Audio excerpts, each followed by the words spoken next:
wisdom, prudentia, justice, justitia, temperance, temperantia, courage. fortitudo. Applying ancient philosophy to modern life, this is the Sunday Stoic.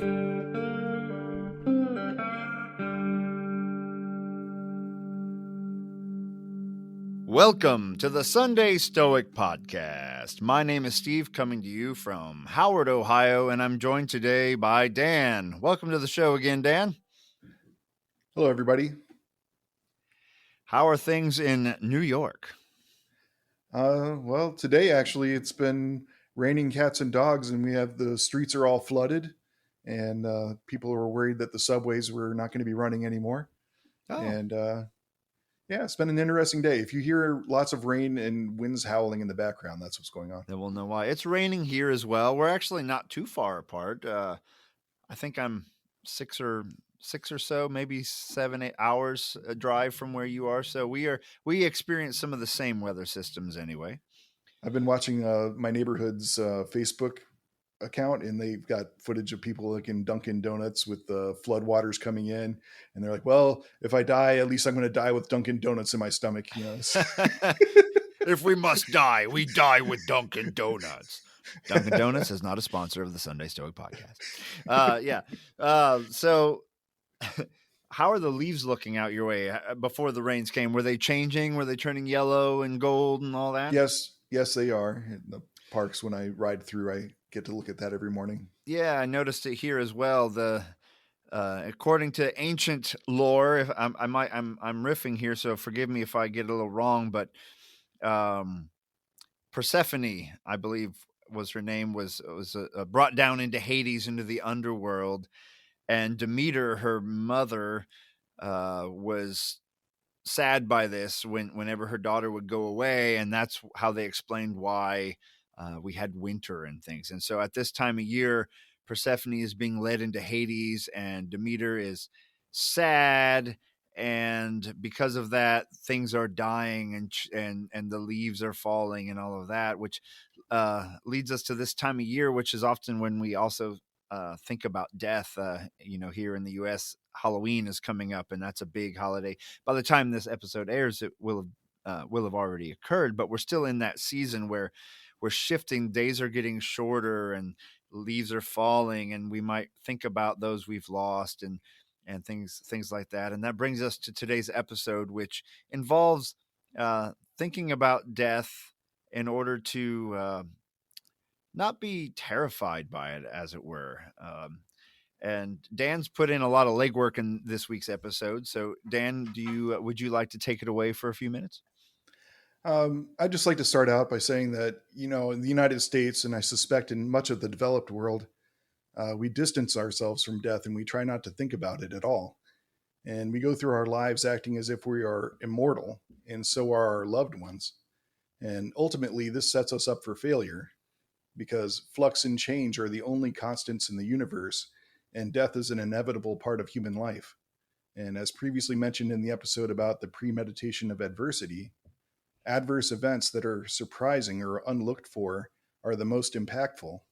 And since death is inevitable, if we go through life unreflective towards death, when it does present itself, it can be devastating. And to mitigate the passion of fear regarding our own death, and to mitigate our passion of grief when the people we care about die, it is prudent to frequently visit the topic of death in advance so that we're not caught by surprise. Now, that sounds really depressing, Dan. I mean, we even live in a culture where to even say that, people will look at you funny. You know what I mean? Like, what? Why are you thinking about death? But if there's anything, was it Ben Franklin who said there are only two sure things in this world, and that is death and taxes?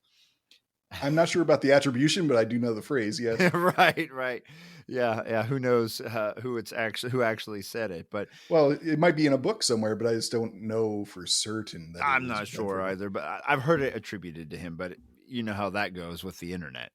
Oh yeah. So along with beer is proof that God loves us and wants us to be happy. Right. Exactly. I believe that's attributed to Ben Franklin as well. Yeah.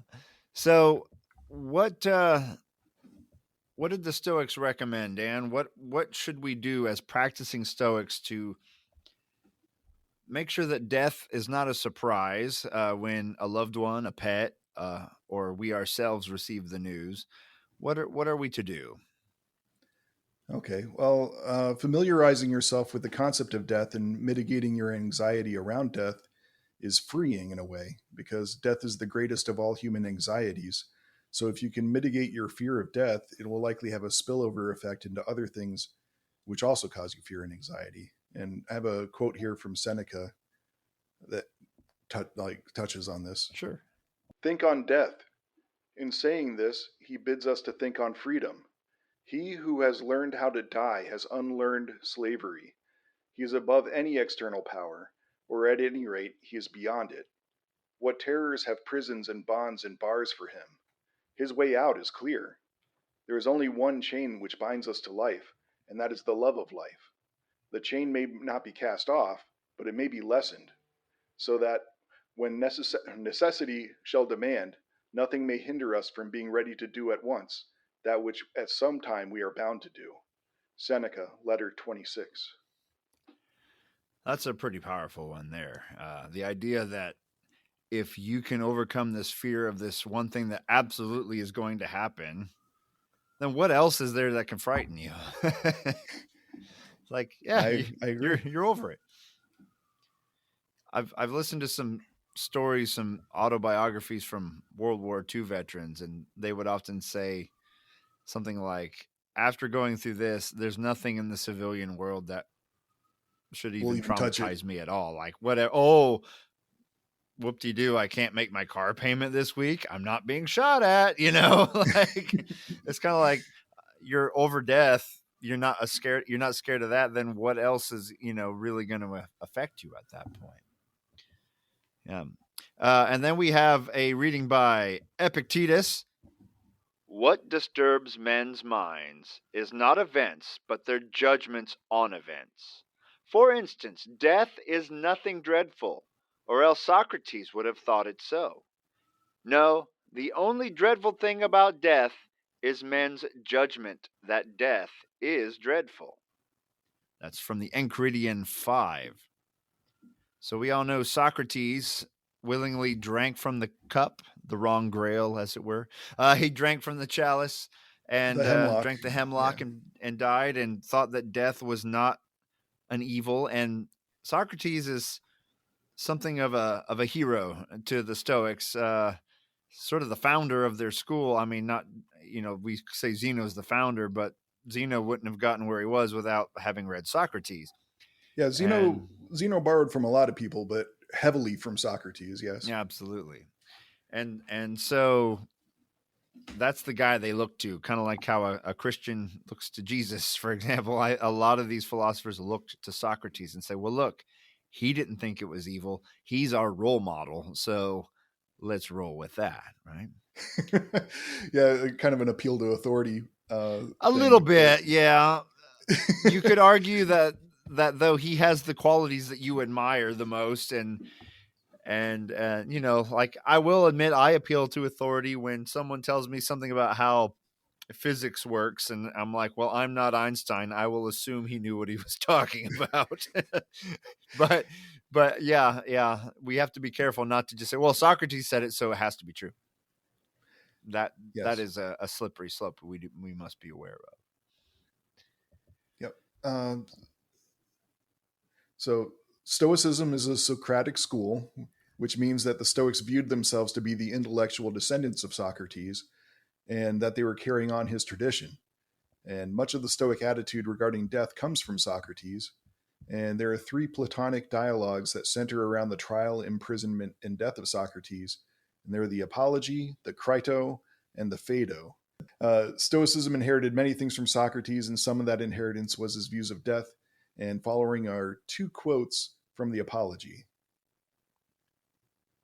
No one knows whether death, which men in their fear apprehend to be the greatest evil, may not be the greatest good. Is not this ignorance of a disgraceful sort, the ignorance which is the conceit that a man knows what he does not know? And in this respect only, I believe myself to differ from men in general, and may perhaps claim to be wiser than they are. That whereas I know but little of the world below, I do not suppose that I know. but I do know that injustice is evil and dishonorable, and I will never fear or avoid a possible good, like death, rather than a certain evil, like injustice. Socrates, Plato's Apology. And let us reflect in another way, and we shall see that there is great reason to hope that death is a good. For one of two things will happen. Either death is a state of nothingness and utter unconsciousness, or, as men say, there is a change in migration of the soul from this world to another. Socrates, Plato's Apology. And I think the Stoics have varied in their views of what happens after death. In some ways, I'm not an absolute expert on the subject, but I know I've read a lot about the soul carrying on and sort of then spreading out into the universe, and sort of basically you fade away or you rejoin the cosmos.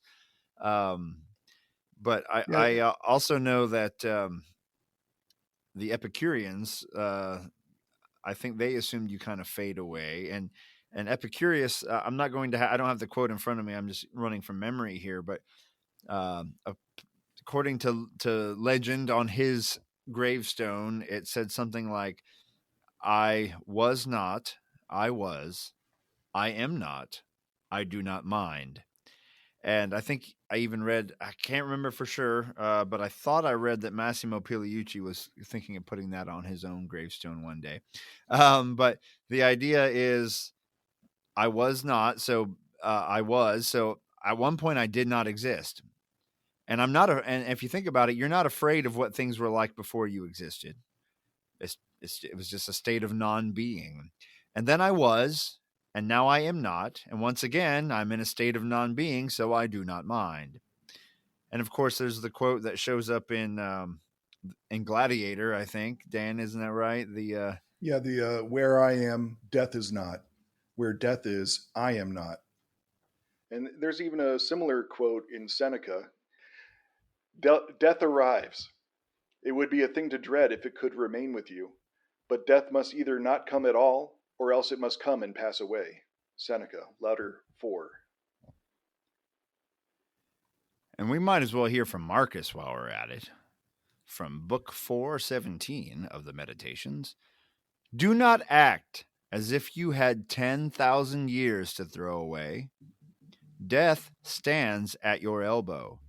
Be good for something while you live, and it is in your power.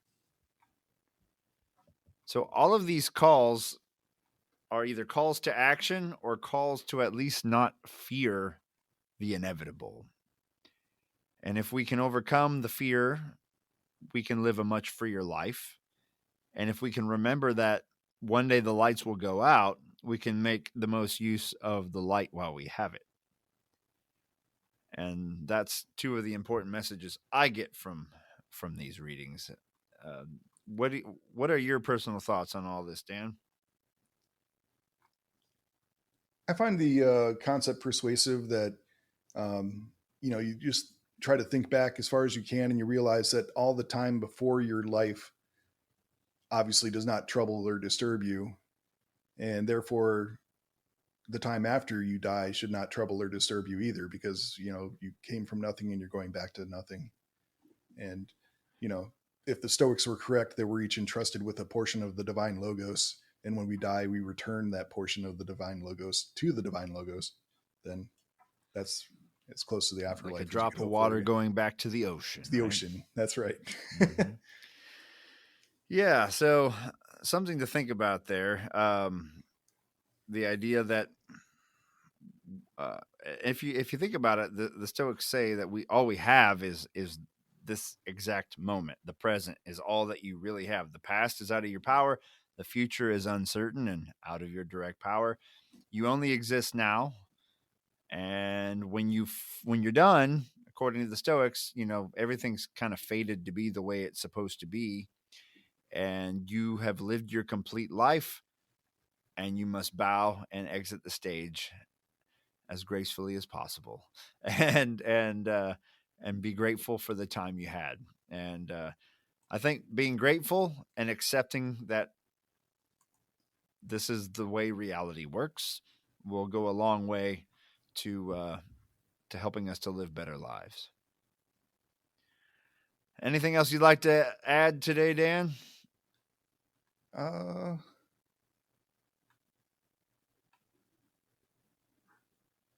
Just that the contemplation of death can also benefit us in the present moment, because mindfulness of death can help us to put things in perspective, and it allows us to think about what we are doing in the present moment and evaluate whether it is important.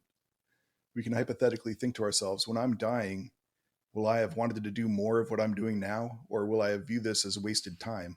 Mm-hmm. And a certain amount of frivolity is necessary to refresh our brains, of course. But I think many people go through life wasting a great deal of it, endlessly binge watching television or doom scrolling social media, for example. And, a certain amount of free time is inevitable and even beneficial, but we don't want to look back on our lives on our deathbed and realize that we spent most of our free time in valueless pursuits. I was on Facebook. Yay. Yeah. I was the king of Facebook. Woo! One thing you can do, I've talked about it on episodes in the before times, back when I was podcasting regularly. One thing you can do is prematurely write your obituary in the way that you hope it will appear, and then try to live up to that. That is like, that could be a useful exercise. I could see that being beneficial. Yeah. So that's one thing you can do to try to bring sharp focus on what should I be doing right now? Right. Am I living up to my values? Am I being the person I want to be before the curtain call? And that's one way to approach that. So that's something to think about. We could talk about more exercises sometime in the future. Right. I think I even tried it once. And being mindful of death also ties into your catchphrase at the end, carpe diem, because it it emphasizes that you only have a certain amount of time, so you've got to make the present moment count. Take some action now. It doesn't, you can take carpe diem in a number of ways. It could be eat, drink, and be merry, for tomorrow we may be dead, but it can also be take action and start living, doing what's important now, because you might not have tomorrow as well. And so,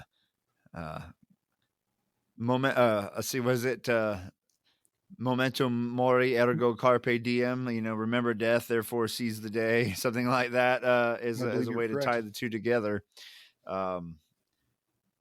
We only have so much time, and it's easy to forget that and just get lost in the drama of nonsense and everyday life and the things that